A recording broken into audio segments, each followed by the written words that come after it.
Afternoon, rather. I guess it's not morning anymore. It is if you're on the west coast. Yeah, that's true. Gonna move this water. I don't have anything off the top, so Matt, we can dive right into questions. Yeah, okay, so I think we all saw the readout of the Secretary's meeting with Minister Dermer yesterday, which didn't really say a whole lot. So I'm just wondering if you can expand on whether you guys think that, or whether you have made an assessment that Israel is meeting the criteria that was set out in the letter.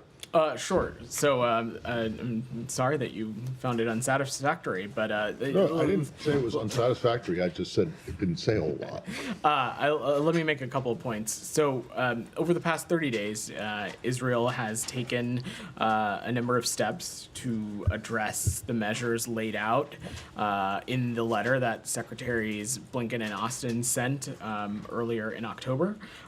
We continue to be in discussion with our partners in Israel about these steps that they've taken, which they took as a result of U.S. intervention, as well as additional steps that we feel that still need to be taken.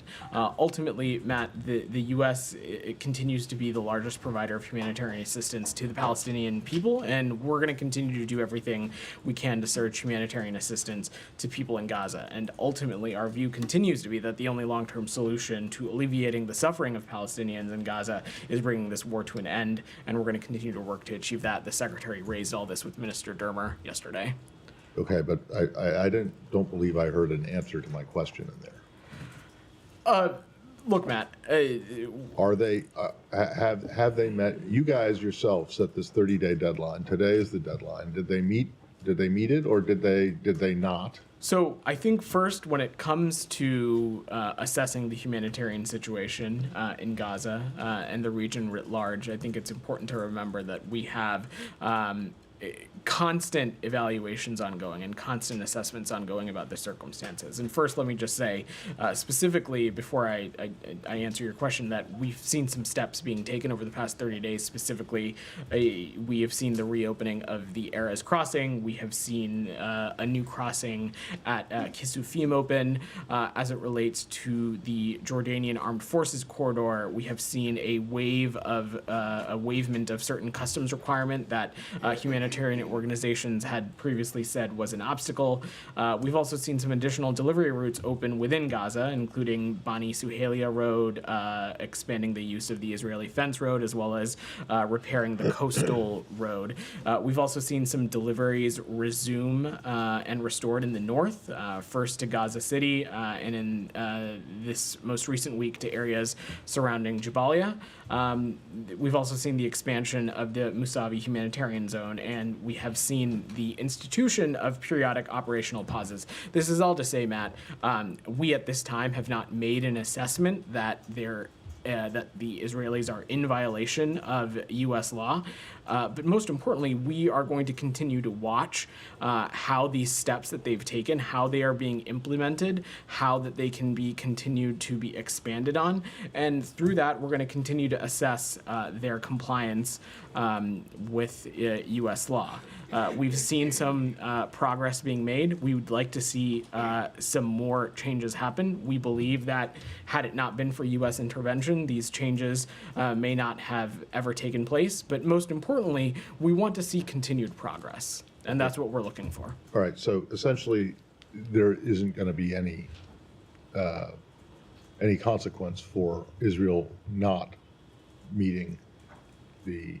I certainly don't have a change in U.S. policy to announce today, Matt, but as you just heard me say, we are constantly going to assess the circumstances on the ground. We are looking for some of these steps that we've made. We want to make sure that they are sustained and expanded upon, and certainly if we don't see that, if we don't continue to see steps in the appropriate direction, we certainly will enforce U.S. law. Yeah. There's no doubt about it. But you guys were the ones that gave them the 30-day deadline. It's hard to see your answers today, such as they are, as anything other than kind of giving them a pass for not meeting the criteria that were Matt, laid out in the letter. I would not view it as giving them a pass because one, no one is up here, certainly I'm not, saying that the situation in Gaza or the humanitarian circumstances are rosy. It is a very dire circumstance, and what we need to see is we need to see these steps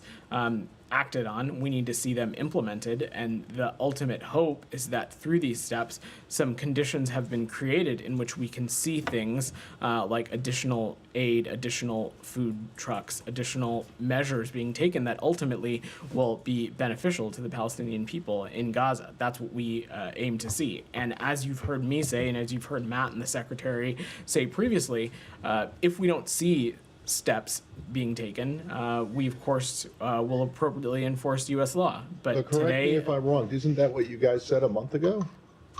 that is what we said a month ago, Okay. and that is why they we have laid not- out. And they have not yet met them, because you say that they have taken some steps, but more needs to be made. In other words, they have not met That the letter, criteria by the that- deadline, the- and you are giving them a pass. Is that, I don't understand, there's no other way to look at it. no, I don't think that is true. That letter was specific about some specific areas where we wanted to Yes, see them and take have some you additional seen- Have you steps. seen those steps that you We laid have out in seen the some of letter? those steps being Some. taken. Yes, Some. yes. But it didn't say some, it said all, right?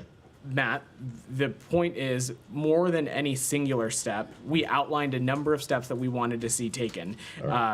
What matters most is not just a specific action or a specific item, but the totality of Well, I the don't progress that understand we why you see. sent the letter in the first place, but I'll let others have a crack at it. The point is, Matt, that we want to see the totality of the humanitarian situation improve, and we think some of these steps will allow the conditions for that to continue to progress. Go ahead, Jenny. But I mean, if it's the totality of the humanitarian situation, we have 8 aid groups who came out today and said that the situation has not only not gotten better, it's gotten worse over the past 30 days. So how do you square that with this assessment that you have, or non-assessment that they are in violation? Jenny, I can't speak to the kinds of assessment that these groups made, certainly have seen that reporting. But to Matt, I just laid out some of the metrics that we saw. We saw the reopening of Erez. We But this saw just seems a like a new box crossing ticking opening. measure. You're saying, okay, they did this, but we were told, you guys said it would be based on the results on the ground that have not borne out here. So can you talk us through the deliberation here? I'm not going to get into the deliberative process, Jenny, but specifically when we're talking about specific metrics or specific actions or things on the ground, the hope is that the operational changes that have been made through some of these things, for example, just the waiving of the customs requirement in the Jordanian corridor or the reopening of certain crossings, the additional internal routes that we've seen open up, the hope and the desire is that things like that will make it possible for an additional increase in humanitarian aid and trucks to get to the places where it needs to go. And of course, if that doesn't end up being the case, this is something that we are constantly evaluating and constantly assessing. And if that doesn't be the case, we of course are going to make sure that how they are conducting themselves is in compliance with U.S. law. There is no doubt about that. But we also have seen some steps taken that we think will address things like throughput, that will address things like capacity, that will address things like the flow of aid, and we'd like to see how that plays out. And how do you make those assessments so that these steps would be enough? Who are you consulting if not for the aid community? We who's are actually consulting working on it? closely, of course, with the aid community. We are, of course, consulting closely with the United Nations, with the government of Israel, with the Jordanians, with other partners in the region, with our embassies and consulates in the region that are on the front lines of some of this work. This is a deliberative process that is all-encompassing, that includes a lot of perspectives. And it is also one that did not start when this letter was sent, and it certainly does not stop today whenever the 30-day mark is up. This is something that we are constantly assessing and evaluating, and should we see something that is inconsistent with U.S. law, we will take appropriate action. Is it not, this is my last one, is this not inconsistent with U.S. law that you had to send this letter and lay out this timeline because they had withheld so much aid up to this point? Jenny, the point of this letter was to raise some areas of concern and to lay out some steps in which we thought that addressing some of these areas would lead to steps in the right direction when it comes to humanitarian assistance. We have seen some steps being taken. There need to be some additional steps that are also taken, but most importantly, we need to see this these kinds of efforts sustained over a long period of time, and that's what we hope to see. Myra. Vedant, I don't mean to beat a dead horse, but I think you're going to get this question a lot. I think we're trying to understand why the administration secretary, Matt, I think it was November the 4th, he said from this podium, we are going to look at the results. And the results so far, that was the little assessment by him that day, are not good enough. And then here you are, about a week later, you're effectively giving Israel a pass on this. We are not Please giving. help us We're not understand. giving Israel a pass.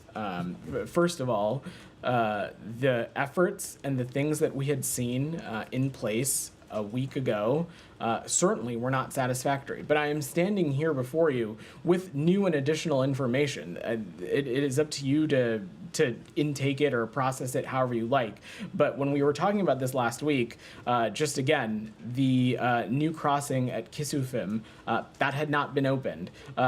Erez had not been reopened. This waiving of a customs requirement in the Jordanian corridor had not been in place. These additional routes within Gaza had not been in place. So these are the kinds of resultant steps that we were talking about a week ago. These are the kinds of things we were talking about when we outlined that letter. There is nobody in this administration saying that the humanitarian situation in Gaza is pristine. It is a humanitarian. It continues to be a crisis, and it continues to be dire circumstances. And the point is, we want to see changes like these being made consistently and over an extended period of time. Our hope is that things like these have created the operational throughput. They have created the capacity. They have reduced some barriers that will make it so that the aid can get to the places where it needs to go. And if we do not continue to see steps like this in the right direction, then certainly we would find the government out of compliance with U.S. law. And But Humaira, the important thing, and I'm not trying to harp on this, is that there are new things that have been done. You can choose to disagree with whether it's enough or not, and humanitarian groups can choose to disagree whether it's enough. And we certainly are not saying that it is a silver bullet, but there are new progress markers that have been made in terms of trying to be responsive to what is happening in the humanitarian context. We have seen those steps, but what we're trying to tell you is that the U.S. government has explicitly said the steps themselves is not going to be enough. We need to see the results on the ground. So you keep telling me they have taken steps, and whether or not I find them satisfactory, I think that's quite irrelevant. The relevance is that what is the situation on the ground? And you're describing it as dire. That's why we're trying to. But I don't want to say. We couldn't agree more, Humaira. We couldn't agree that the situation is dire. I actually have a question. Yeah. You keep talking about ongoing assessment. When do you intend to do this? This administration has less than 70 days in office. And the humanitarian aid situation is a problem that's been going on over a year. It's clear that you had trouble convincing Israel to boost measures to improve humanitarian aid. What makes you think that you're going to achieve that in the remaining time, if at all? So first, let me just say, assessing the humanitarian situation and assessing steps and ways that we can continue to support that line of effort is not something that starts or stops. So to your question about timing, we were looking at the humanitarian situation in Gaza before October 7th, in the time since, and we'll continue to be engaged on this. When it comes to the letter, we were looking at the humanitarian situation in Gaza before this letter was sent, and we will continue to look closely at the humanitarian situation in Gaza after this 30-day period is up. We are constantly assessing and evaluating, and if we do not see consistent progress, if we do not see the results on the ground, then we will, of course, make appropriate assessments about their compliance with international law and compliance with U.S. law, and that'll continue to be the case. Just a few more things. Yeah. What was Legal Bureau's input in this? I'm just not going to get into the deliberative process or speak to specifics. What I can say and what we have said before as it relates to this, these are deliberative processes that include input from not just across the State Department, but across the interagency, as well as those individuals who are on the front lines of working on these very serious humanitarian Right, issues. but given this is an assessment or on whether or not a country is violating U.S. law, could we assume that State Department's legal bureau concluded that Israel is not violating US law? I'm not here to offer an assessment or even a legal assessment on how a particular bureau made or didn't make a recommendation. What I am here to say, and what we have said again, is that we've seen some steps taken. I outlined them in detail to you, to Jenny, to Matt. What we want to see now is that we want to see these steps sustained over time, and we're going to continue to remain in close touch with our Israeli partners, the United Nations, other partners in the region, to make sure that these steps have a lasting impact on the result on the ground. And if that doesn't end up being the case, the United States will also take appropriate action. Final one. U.S. Ambassador to UN, Linda Thomas-Greenfield, last month said U.S. was watching to ensure that Israel's actions on the ground needs to show that it doesn't have a policy of starvation, given that you have had an assessment going on all of the humanitarian aid measures. Can you say that's the case, that they don't have a policy of starvation?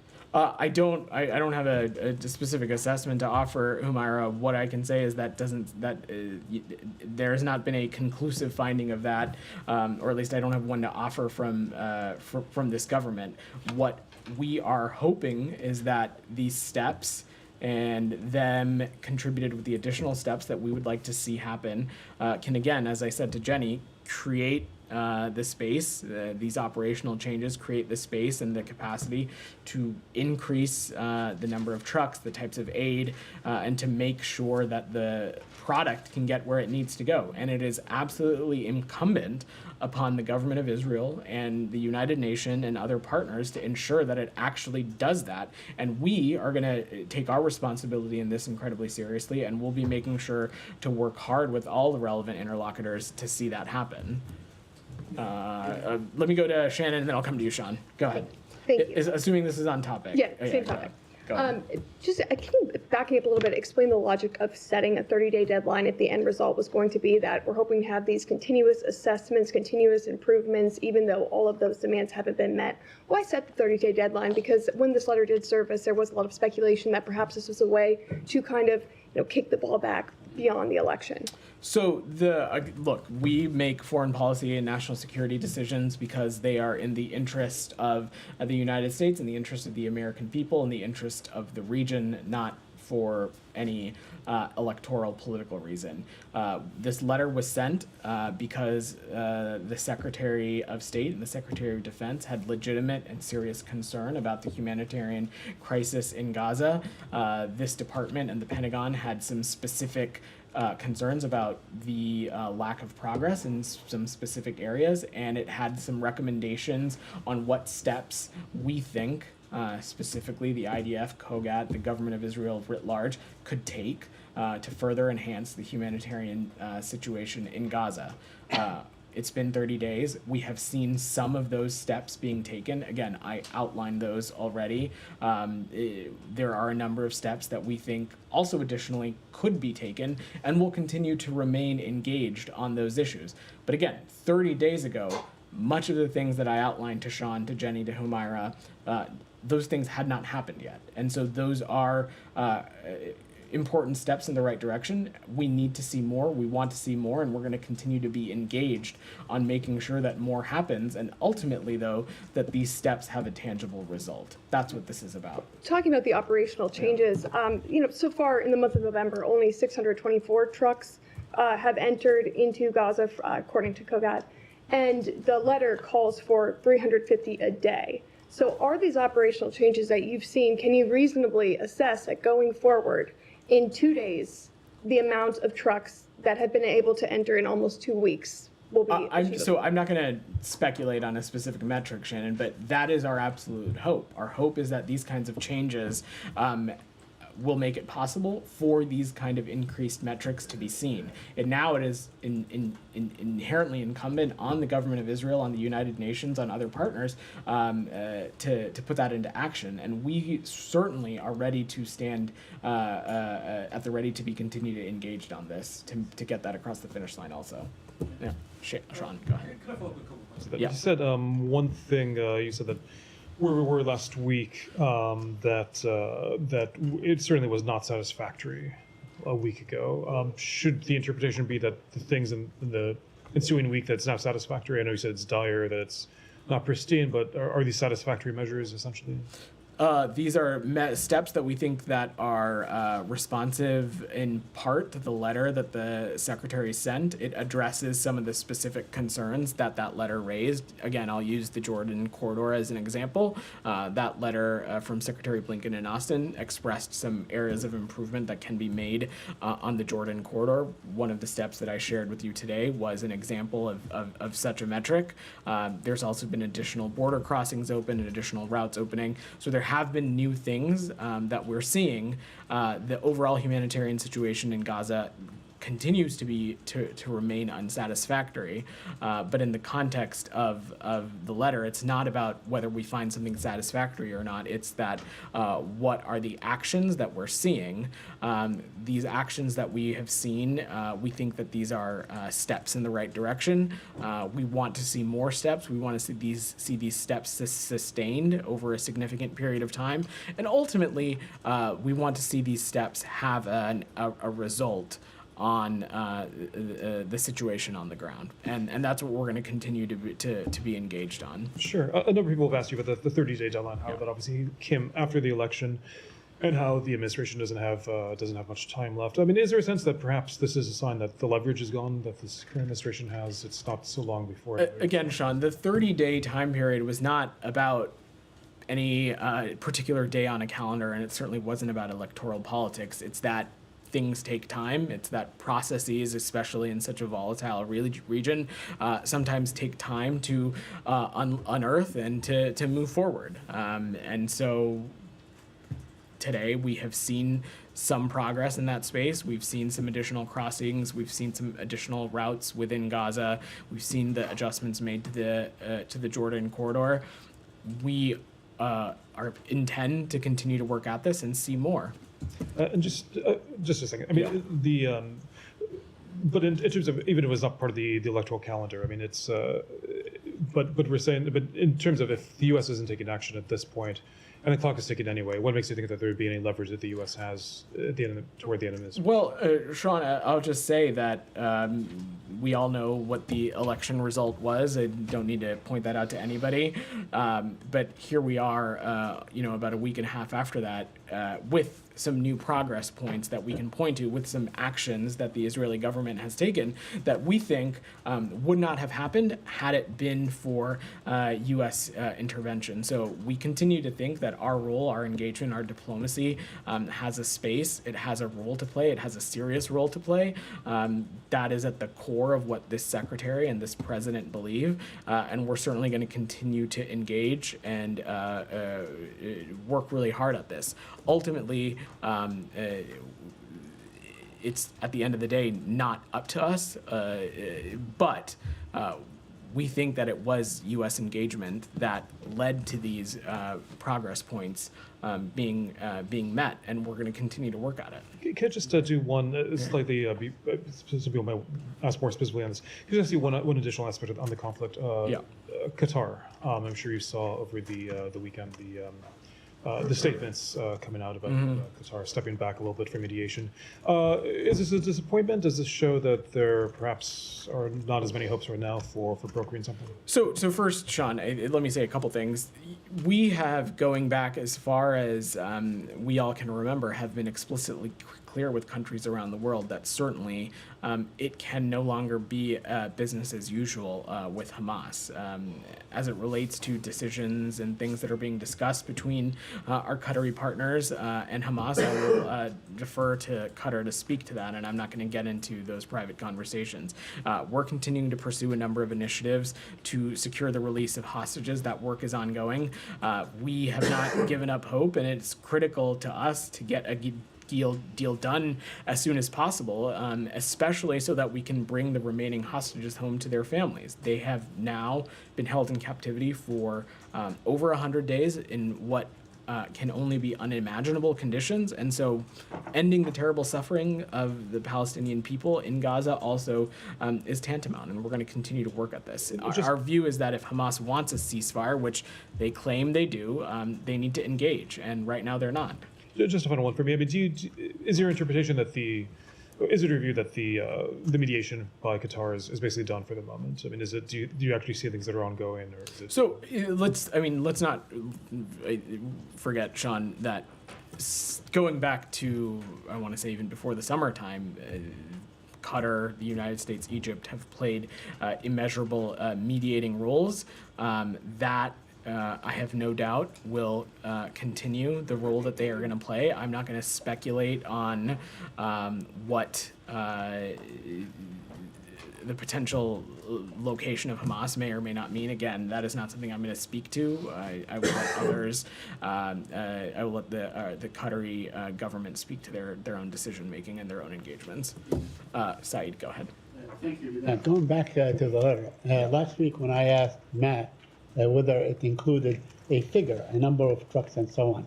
So do you believe that these trucks were met, the number of the trucks that were stipulated in the letter were met? So I answered this question already, Saeed. Well, I literally answered that question. Okay, so you feel that it 5 was minutes met, ago. right? It was met? That is not what I said. What Okay. I said was that our hope is that the steps that we have seen taken Right. will create the operational conditions to allow such a figure to be able to enter. Right. But- It is incumbent on the government of Israel and the United Nations and others to make sure that we're doing everything we can to get there. And the United States is going to continue to play a role when it comes to that. It is not about one singular step or one singular metric specifically, Saeed. This is about all of these actions coming together and what that means for the humanitarian situation on the ground. Okay. Yeah. So, the letter really says either or. I mean, it was very stark, very clear in its approach and so on. So would you say that this element of it, either or, is no longer operative? It's null? It's Saeed- null. There would be no action taken if Israel backed down on the aid and so on?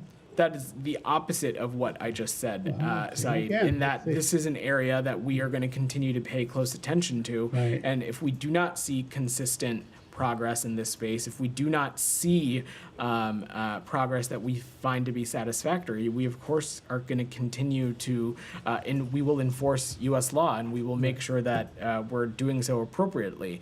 This is not at all an announcement that the United States finds the humanitarian situation in Gaza satisfactory, or that it's great or significantly improved. That is not the case. That's not the reality of the ground. The letter that the two secretaries sent was specifically about areas that we had some specific concern, some suggested steps which we outlined that we thought would help address the humanitarian situation. We have seen some of those steps being taken. Some of those steps have not been taken yet, but this is not about a singular step or not. What this is about is that the totality of actions, including actions that were not included in the letter. And ultimately, our goal is we want to see all of that, whether it was in the letter or not, whether it was something that the United States suggested or not. We want all of those things to contribute to an increased and a positive humanitarian situation. That continues to not be the case. Okay, so let me ask you something. This aspect of the letter that says, if you don't do this, we will do this and so on.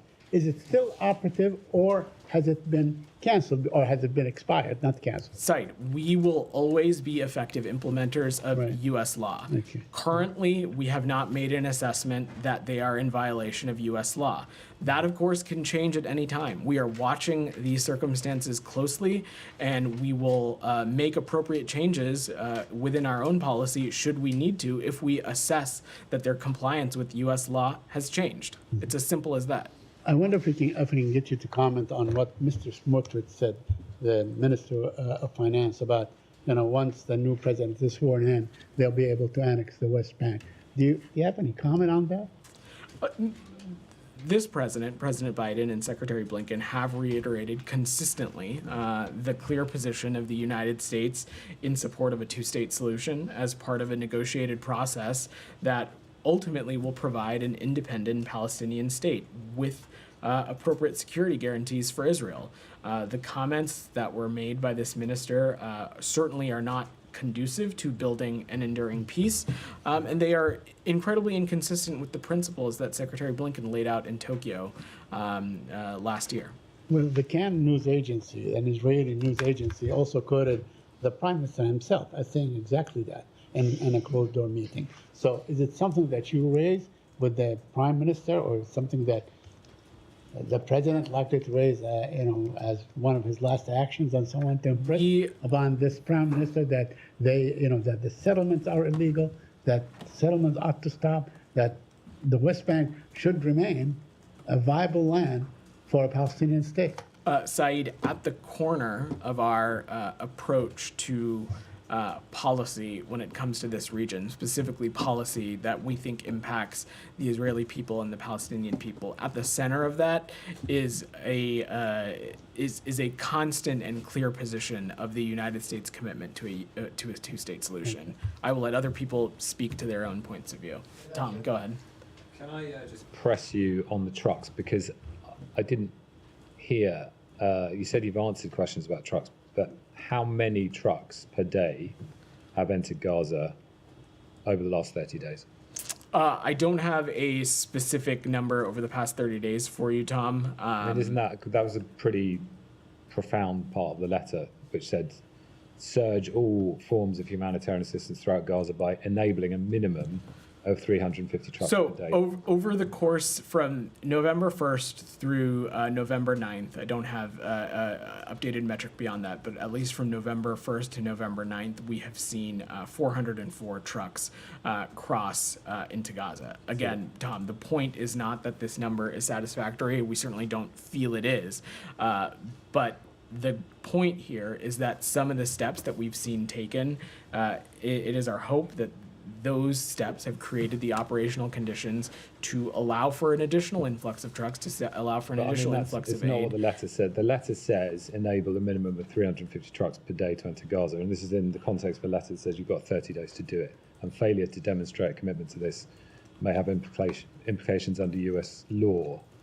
The United Nations says an average of 37 trucks a day have entered in the month of October. That's 1/10 of what you've asked for. Certainly, there needs to be more progress when it comes to the metrics for trucks, Tom. But again, the point that I was making, and I'll reiterate it here, is that our hope is that these kinds of changes have allowed for the operational adjustments to see an additional influx of trucks and to see if that metric can be met or not. And if it is not, of course, we're going to press and continue to raise this with our partners in Israel. And ultimately, as you heard me say, the government of Israel and the United Nations have a responsibility to do everything they can to make sure that that number is met. As you just heard me say at the top of this, we have seen, this reopening of Erez, this new crossing at Kisufim. We've seen some additional routes open up within Gaza. These things we think will help. Will hopefully help create the space to allow that to happen. Yeah, I mean, I've heard that about the measures, but I'm just asking about what you demanded in the letter. So then we had end the isolation of the north. That was a specific demand in the letter. Have the Israelis ended the isolation of the north? We have seen some restoration of deliveries to the north that had been closed for a few weeks. First, as you heard me say, to Gaza City, as well as this week into some Jabalia areas surrounding Jabalia as well. Well, you said around Jabalia. You didn't say in Jabalia. areas So- around Jabalia and then Yeah, first but to not- Gaza City. So that's not inside Jabalia, which presumably remains under siege. Tom, I'm not going to get into a specific tit for tat on every item in the letter. The letter was a suggestion of steps that we think that they should take. It didn't We say outlined a number of steps that we wanted to see take place. We have seen them take significant actions.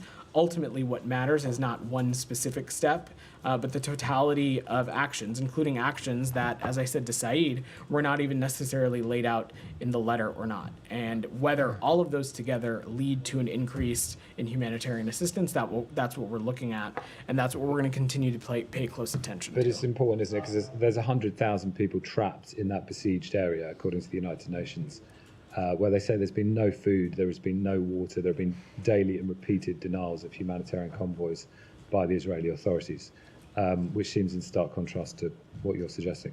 On UNRWA, the letter also says that the Israeli authorities should do everything to prevent this legislation that would ban UNRWA and prevent contact with UNRWA. Now they've clearly ploughed ahead with that and ignored that too.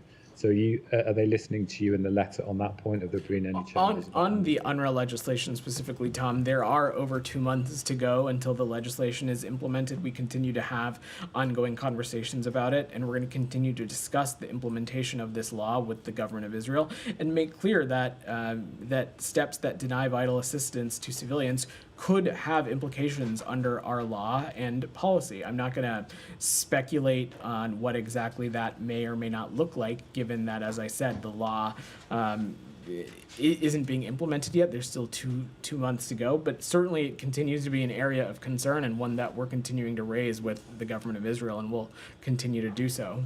I mean, isn't there a profound point here? What you were trying to do was end a siege around northern Gaza that was trapping 100,000 civilians to prevent them starving to death. And we've heard now Joseph Borrell, EU Foreign Affairs representative, saying the use of hunger as a weapon of war is against international humanitarian law in relation to northern Gaza. We've had multiple aid agencies saying that they're concerned about starvation in the north. So you set this letter out with a clear objective, which was about the north of Gaza. And all I can see that you've said today is, an extra crossing's opened up. 1/10 of the trucks that you asked for are entering Gaza, but not getting to the besieged area.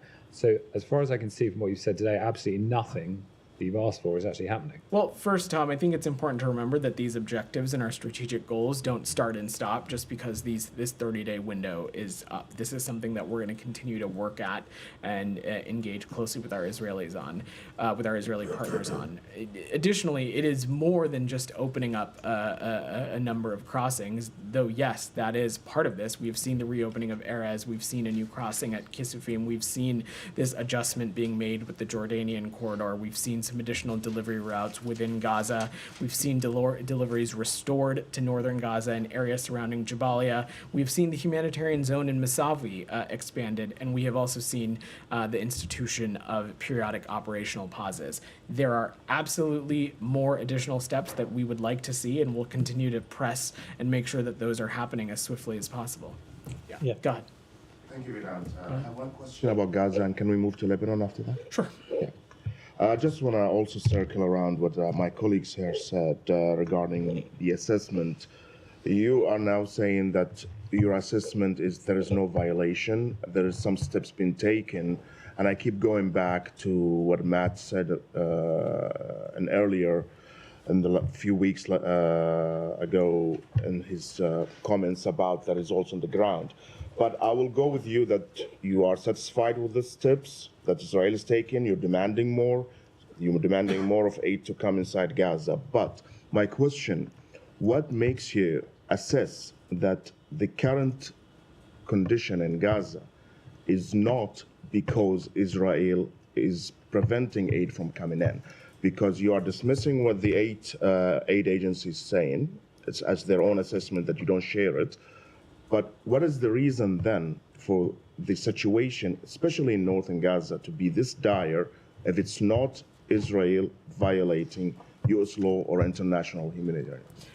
What we can speak to is what we are seeing, and what we're seeing is some steps being taken. Certainly, the humanitarian situation writ large in Gaza continues to be dire, and we're going to continue to work at this as aggressively as we can.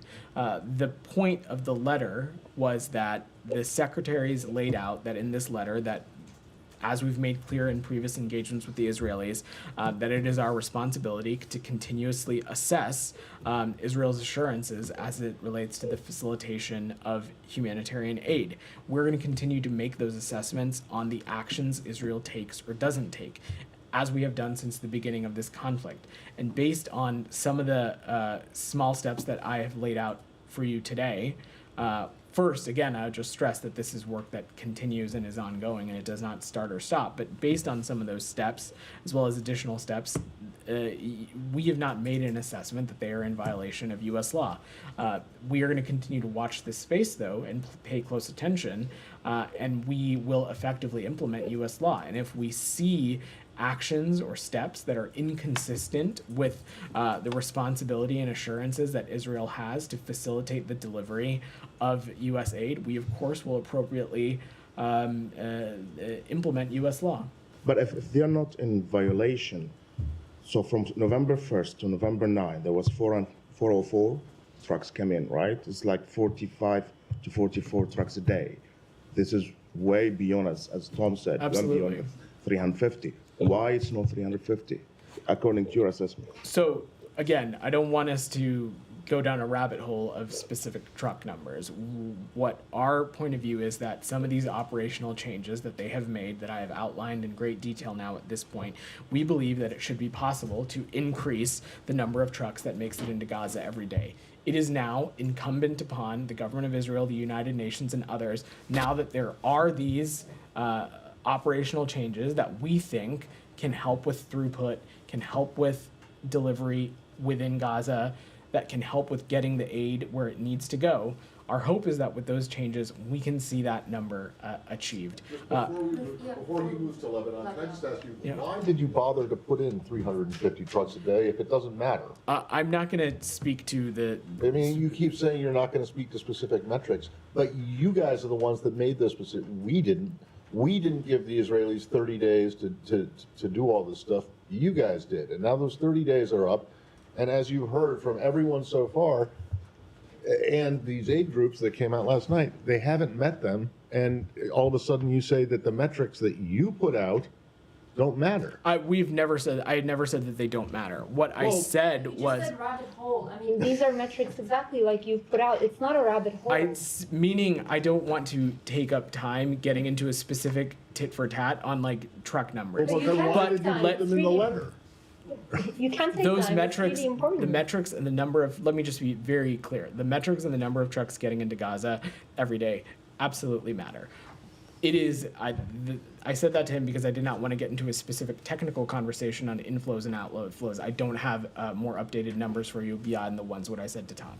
Matt, the metrics absolutely matter. The point that we are making, the two broad points that we made, is that one, on specific truck numbers, we think these operational changes that we've made can help get us to that goal. That's the first point. The second point is that all of these steps, and even the steps that have yet to be taken, and even the steps that maybe were not even laid out in the letter, the point is not about specific steps. It is about what the totality of their contribution is to the humanitarian situation in Gaza. That's what we're focused on. But just one Go more ahead. thing. When you said we're going to continue to make those assessments, can you point us to one assessment on any kind of IHL violation that the administration has done since the beginning of Gaza war?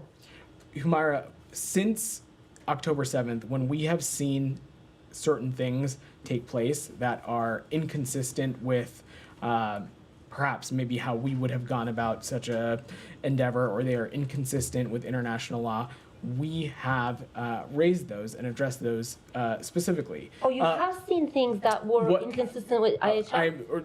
What I'm talking about specifically is incidents that could potentially Right. have had components of that. An example I would give is the incident involving World Central Kitchen workers. When that incident happened, we were very quick to stress the importance of the need for further deconfliction mechanisms, for greater communication. So when we have seen things, Humaira, we have raised them directly with our partners Yes, in you raised Israel. them, but you're saying we're going to continue to make those assessments. And I'm asking you whether, like, I have not seen any of those assessments. Where are those assessments? Those processes, Humaira, are ongoing, and they have been ongoing. We've spent a great deal talking about the many lines of efforts that the United States has to assess those kinds of processes, and that work will continue. Just a broad question. Are you at all worried that this will have an impact on U.S. credibility?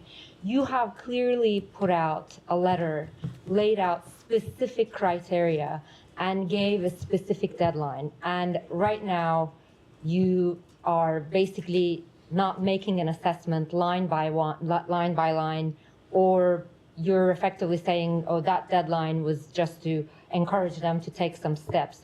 Are you worried at all that this might hurt, U.S. credibility? Because you don't seem to be following through. First, I think you're putting words in my mouth. I did not say that. Number two, let us not forget and lose sight again, and I spoke a little bit to Sean, that some of the steps that we are seeing being taken are a direct result of U.S. intervention.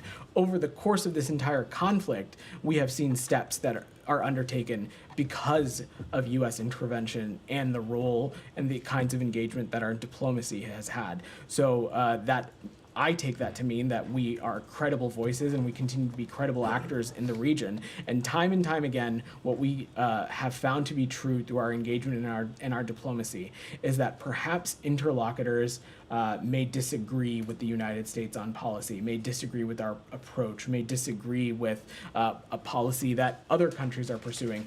But time and time again, we hear the call for the United States to continue to have a seat at the table and for the United States to continue to engage.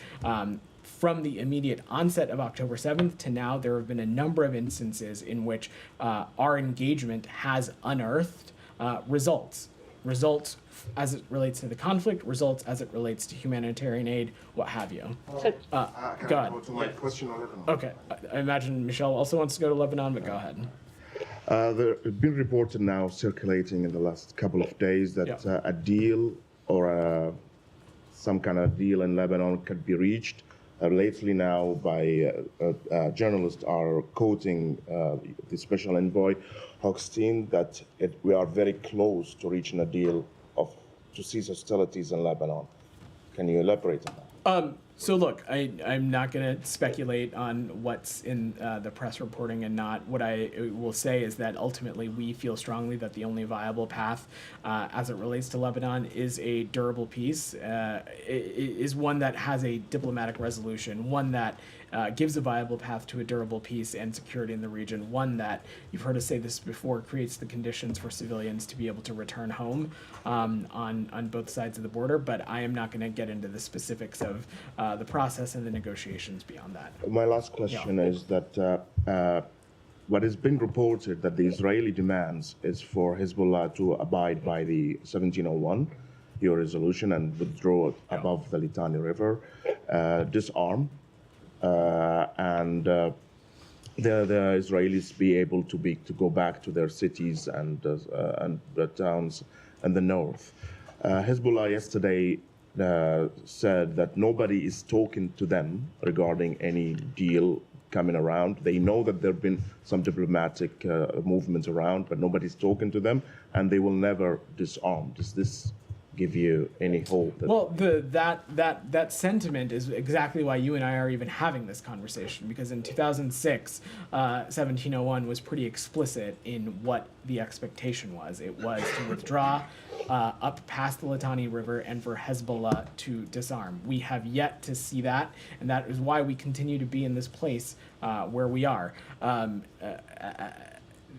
We continue to be engaged on this. It is no secret what the United States, what the government of Israel, what other multilateral institutions want to see happen as it relates to Lebanon. It certainly should be no secret to Hezbollah. We've been talking about this pretty consistently for some time. We want to see 1701 effectively implemented. We want to see it in place. And we continue to believe that a diplomatic resolution that is encompassing of that certainly is the only way that we're going to get to the conditions we need so that, as you noted, civilians can get home.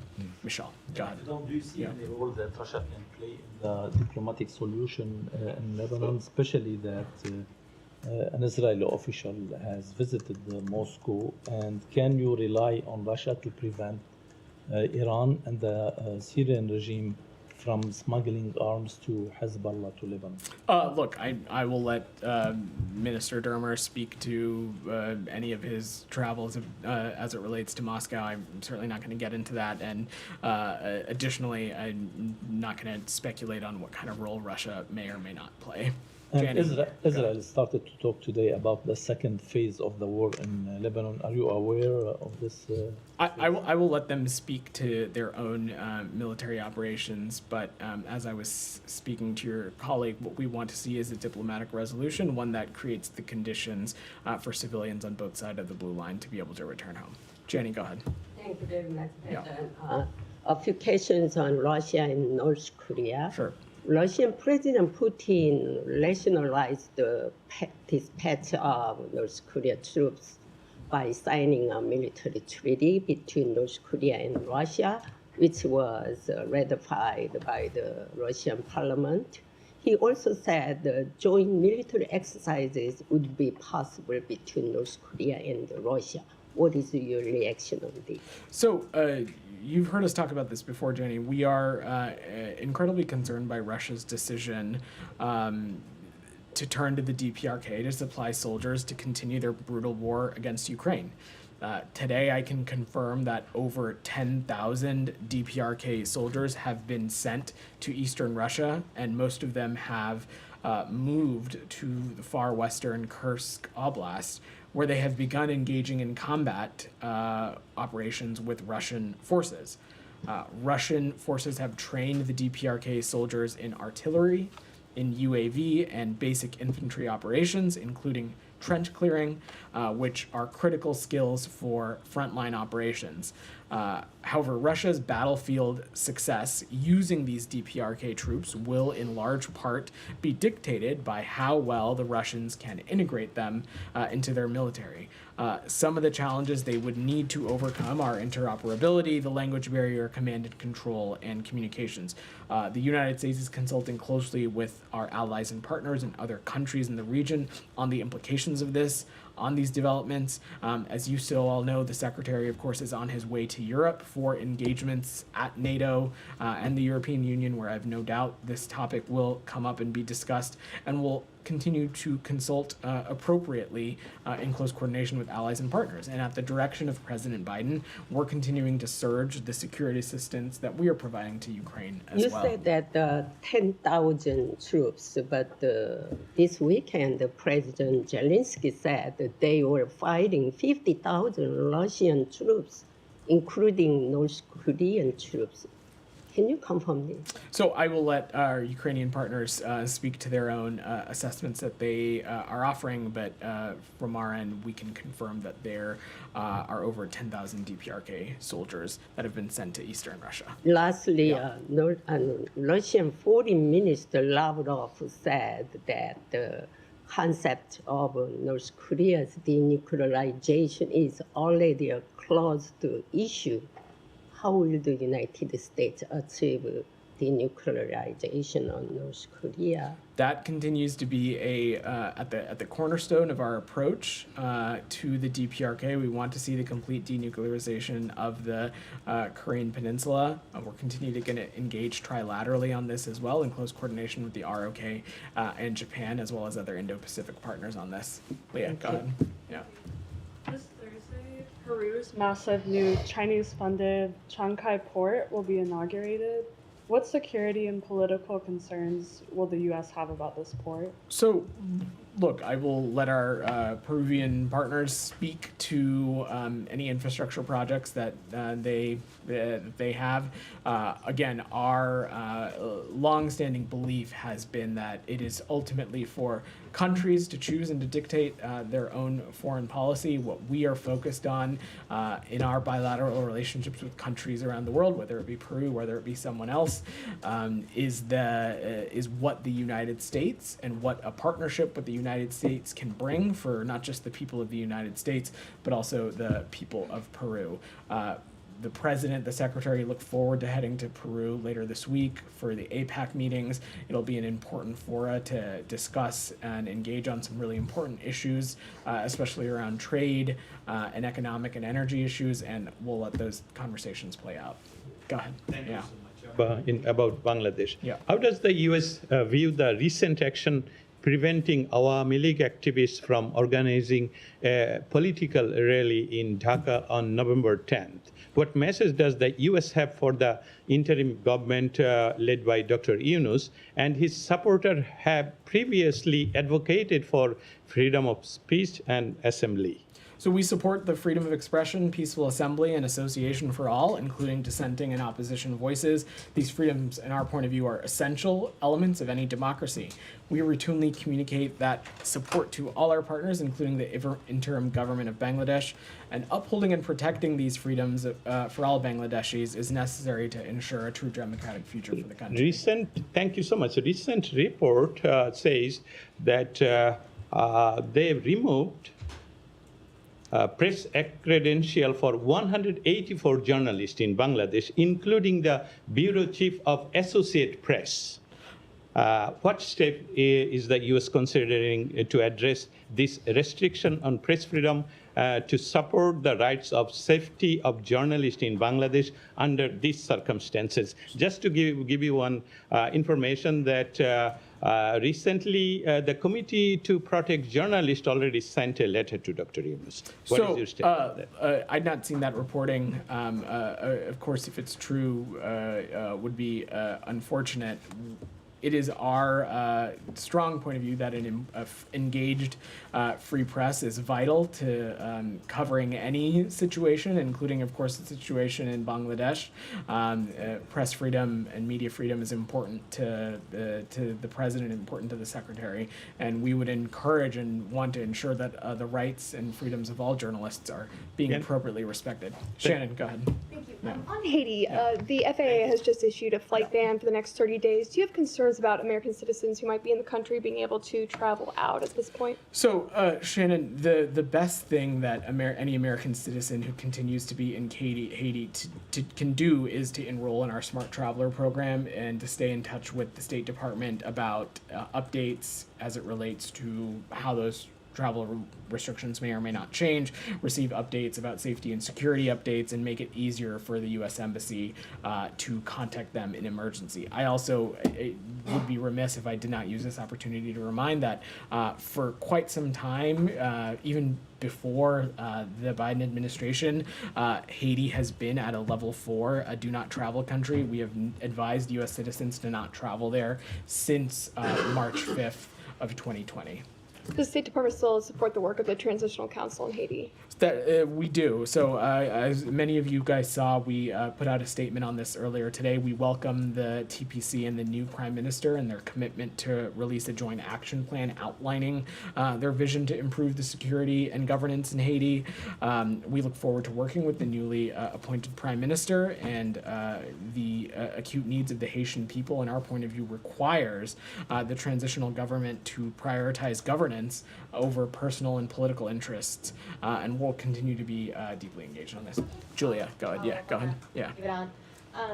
Beyond just the travel advisory to Haiti that you just iterated, what was the U.S. response to the fact that 2 commercial planes, JetBlue, Spirit, were struck by gunfire? And what does that speak to the conditions on the ground in Haiti and around the airport, if you have any update in the security situation overall? So first, Julia, certainly can confirm that operations at Toussaint Louverture Airport are temporarily paused, and I will let specific airlines speak to their cadence of flights up until this restriction goes into place, and to what extent they're available for anyone wishing to depart. I think broadly, though, we are squarely focused on continuing to do everything we can to support and address the insecurity crisis in Haiti. The MSS mission continues to make headway in refining mission strategy, focusing on interoperability with the Haitian National Police. We intend to provide nearly $628 million in financial and in-kind support to the MSS mission. This would include armored vehicles, radios, night vision goggles, and drones. We are also pursuing the government of Haiti's request to transition the MSS into a UN peacekeeping effort, so the support of the MSS mission can ultimately be sustained over a long term, and ultimately our hope is that it paves the way to security conditions that result in holding free and fair elections. All right, guys. Thank you. Thanks.